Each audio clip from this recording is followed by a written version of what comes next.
Hello all, welcome to today's episode of Zachipedia.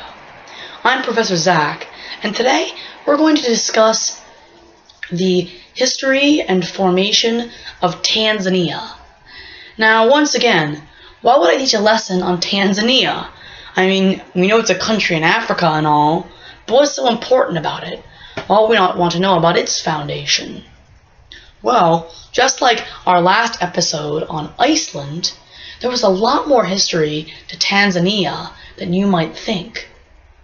So in this episode, I'm going to tell you all about that history, and its early history and first foundation, and why I'm even quoting Tanzania. Well, back about 2,000, maybe about 1,000 years ago, the empire that had conquered practically all of modern-day Africa was called the Uga Empire, which started in modern-day Somalia. Now, the Uga Empire lasted for a long time, and many civilizations remained under its rule, until in about 1200, other settlers from Asia and Europe came in and slowly but surely began to shrink the empire until it was no more. Now, when this happened, many civilizations that were thought to be gone, such as the Swahilis and the Tutsis, began popping up in various regions all over Africa. Now, when this happened, it was a very, very startling day.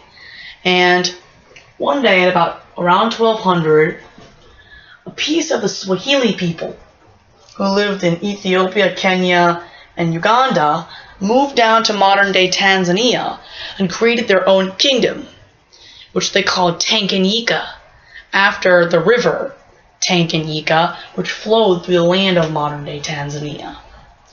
Now, you might be surprised when I say kingdom, for you might think, well, I thought Africans were just uncivilized and barbaric tribes. Well, actually, ancient Africa was very, very intelligent and had many forms of governments, such as dictatorships, empires, kingdoms, monarchies, and even countries thousands of years ago. Yes, Africans were a lot more civilized than you might think. Now, these Africans founded the kingdom of Tanganyika and lived there for a while, about 200 years as a matter of fact, until in about 1400, some powerful European nations, such as Portugal, Spain, France, the United Kingdom, Germany, and more, thought, hey, since we've conquered pretty much all of each other in other parts of the New World and Oceania, let's come into Africa. And almost the entire continent of Africa was under European rule, and Tanganyika was invaded by the Portuguese. Now, these countries remained under that rule for a long time, well through the 1900s as a matter of fact, but they ended up managing to regain their strength. Some people who had owned those kingdoms wanted to rebel the Europeans out, such as the Tutsis and the Swahilis, and they began doing rebellions, and Tanganyika declared war on Portugal. Now, the Portuguese thought that this would be an easy war, for they were fighting what they thought barbaric and uncivilized people, but they were actually very powerful and strong military men and wise men. And shockingly, with the help of the Tutsis and other many civilizations, and the Somalis and the Ethiopians and more, towards about the 1940s, 50s, and 60s, Europeans began to leave and be pushed out, and many African nations began to form, such as the ones you see here.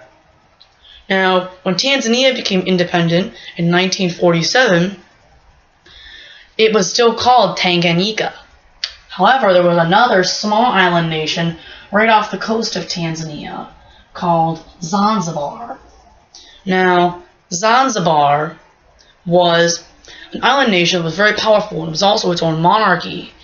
But at the time, it had great quarrels with Great Britain and many other countries in the Anglo-Zanzibar War, one of the shortest wars that only lasted about 45 minutes. And I'm going to do another episode on that another time. Now, because they were weak, both Tanzania and Zanzibar had great trading powers and were great allies and were friends till the end. So, in 1957, well, Zanzibar and Tanzania combined their nations and found, instead of Tanganyika, they found the land of Tanzania. Now, ever since, Tanzania has been a powerful and thriving country.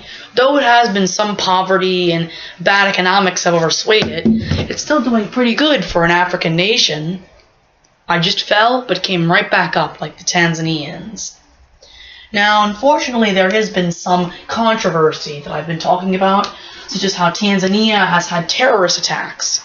However, it has been going some bad things there, but they're doing pretty well all the same.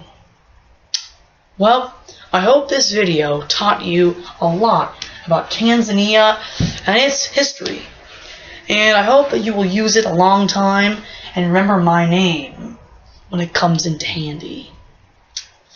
Welp, I must say, Galbaska, or farewell in Swahili. Out.